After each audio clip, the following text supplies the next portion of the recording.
Hey, David Wygant here. 10 minutes of daily reality coming your way. Man, I got some reality today. How to handle female testosterone. We're going to get to that in a minute because that is a subject matter that all you men that walk around with manginas can't seem to handle.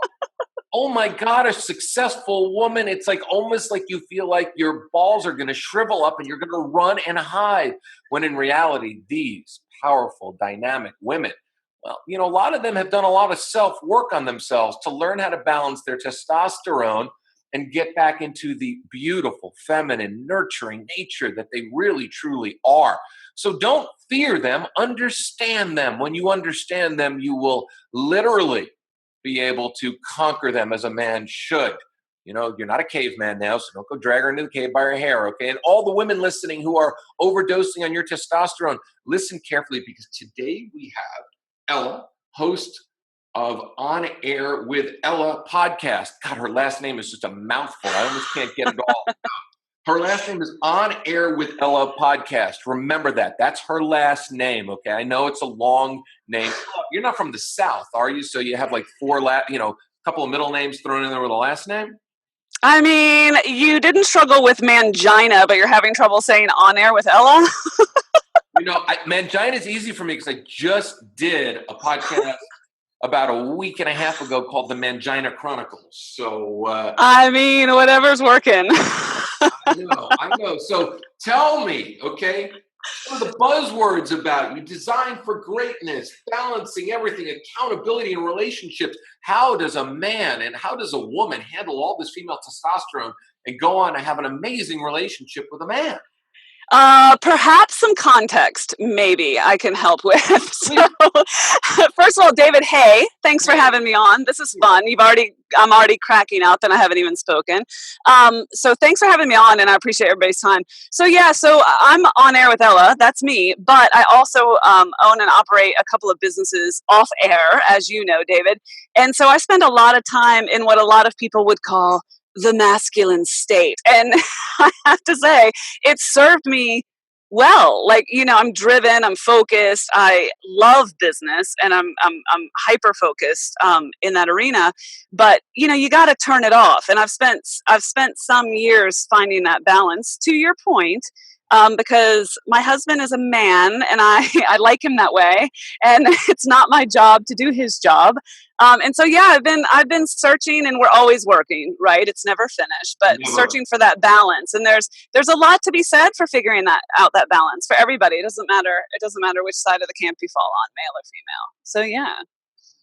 You know, it's interesting when you fall into a camp, and it is a camp, because we have a society nowadays where there's so much going on. We're balancing 17 different things. The word present is something that we think we need to give when we go to a child's party. Wait, I got to get a present, you know? When present really is about your day-to-day accountability. That's the word that I really love here, the accountability. So I want to go even deeper into this day-to-day accountability on how a relationship and a marriage should work. By the way, how old's the child that you guys share? He is now 16. That hurts coming out. Of course, I was 11 when I had him. That's clear, right? Yes. You manifested him very, very well in the 5th grade. Thank you so much, David. So a couple things. You've brought up a lot of important buzzwords. Let me talk about them for just a moment, because I think that I was schooled growing up and going to school in the 80s and then graduating in the 90s and that sort of thing, the 1900s, as I like to tell my son. I was taught that I really had to channel my masculine in order to be taken seriously. And I'll be honest with you, like, the gender card bores me. It's not how I operate in the business world at all, David. I happen to my business existence happens to be in a very masculine-driven industry. My business experience is in the aerospace industry, and it's very traditionally masculine, that sort of thing. I don't play the gender card. It doesn't interest me. Talking on gendered lines doesn't interest me. What interests me, though, is that when you are also trying to have a successful relationship and also trying to be tap back into that feminine side of you, like, to acknowledge that takes some effort, and to acknowledge that You can be both.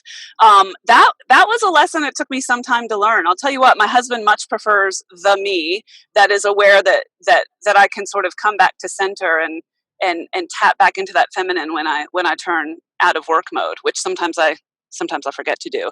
But you mentioned a word, David, that I want to pick up, because we're going to change lives in what, like 6 more minutes? Yeah, we got 5 minutes. All right, it's going to happen. Buckle up, baby. Buckle up. So, We're going for a ride right now. We're going to like 5 minutes and 22 seconds left. Go ahead. What's the buzzword? all right, so let's set the whole male-female thing aside for just a moment. Please do. The word that you said that I want to highlight, that is absolutely critical to the success of any relationship, but let's stay focused on romantic relationship for just a moment. That's accountability. And I'll tell you what I mean. When I figured out, I went through many years thinking that accountability meant that you were both responsible for 50% of the whole.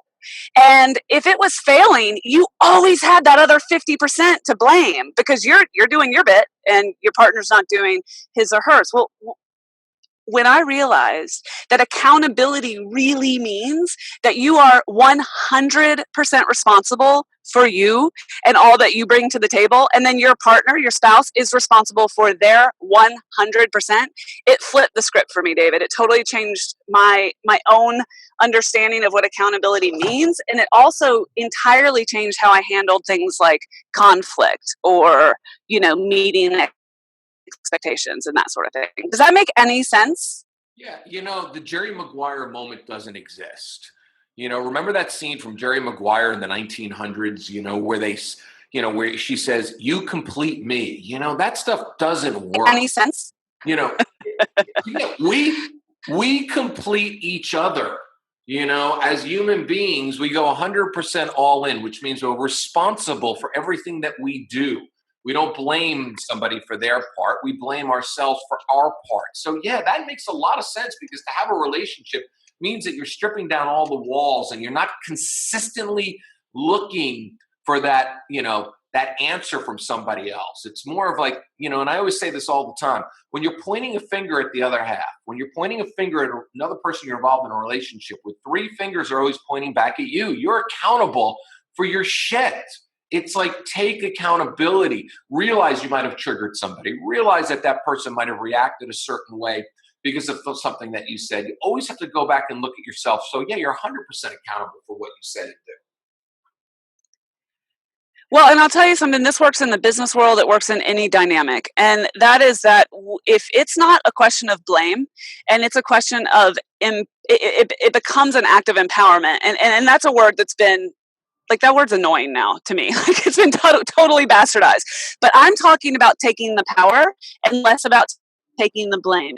And what I mean by that is, if I'm 100% responsible for me, let's say it's a business scenario. Let's say something goes wrong or something didn't meet its potential. If I raise my hand and say, I'll own that, like, I got it, I'll resolve it. That is so empowering in that dynamic. Well, you translate that to, and we only have a few minutes, so if you really want to understand more about that, you'll just have to, chat with me later. But in an interpersonal relationship, in a romantic relationship, I think it's so much harder to raise your hand and be like, all right, I'll own that. Like, I'll take responsibility for my stuff. But if you even just accept the premise, David, if you just accept the premise that you are 100% responsible for you, then it completely changes the game, because we're all wandering around going, I'm doing my 50%. Like, if it's broken, it's not my fault. I'm doing my 50%. There's no such thing. There's no such thing as your 50%. You got 100, period. Well, you can't succeed. I mean, you look at anything in the business world and someone says, I'm going into this job and I'm going to do my 50%. And you think to yourself, 50% when we were kids in the 1900s was an F, was a complete failure. You will completely fail if you do something 50%. Go out on the football field and tell your coach, I'm going to do it 50% today. Go out there and trade some stocks and do it 50%. Go to the gym and have a 50% workout, I mean, it doesn't work when you do things 50%. If you do something 100% in every aspect of your life and something doesn't work out, you need to also look at 100% of why it did not work out and take your responsibility. I can't stand deflectors. I call them Teflon Sally and Teflon Larry. And, when you get involved in a relationship with them, whether it's business or personal, and they're constantly like, going, ooh, Yeah. Oh, I hear that. Oh, but you don't care about my feelings, and they're deflecting everything back at you. Every word you say, they deflect back at you. It's almost like, wait a second, they can almost be the president of the US. They just deflect words back at the public. Oh my God, I think we figured it all out. But in reality, and that's what this is all about, you're responsible for your life. Every decision you make, every action you take, you're 100% responsible. None of this 50% stuff. This was a good reality check today. Yep, taking radical responsibility. My God, I use the term radical authenticity all the time. I've never used radical responsibility. I think just everything is just radical in all aspects of life. So one final word of wisdom from this wonderful mother, 16-year-old kid. Wow. Okay, he's not a kid anymore. He's grown into a man. One final tip that you can leave them all listening, hanging, and how can they get in touch with you? One final tip, have sex 3 times a week. That's my final tip. That's your min. Start there. Okay. And then they can get in touch with me by, you know what? Nobody else is called On Air with Ella. You guys are all clever. You'll figure it out. The podcast is in iTunes and everywhere you consume podcasts. Cool. Ella, I 100% agree with you. Have sex 3 times a week. Make sure you're doing distance sex, not quick sex. Okay, use your imagination on that, because I'm not. Whatever you're talking about, I'm not signing up for. I just want to be clear. So she's not signing up, but all the rest of you who know exactly what I'm talking about.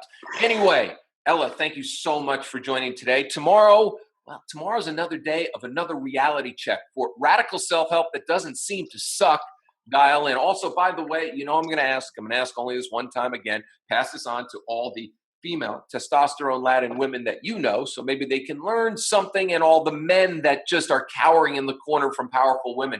They're actually pretty damn sexy. It's the type of woman that I actually prefer, a woman who kicks ass and knows how to handle her own shit, so we can form a more powerful team together. See you tomorrow.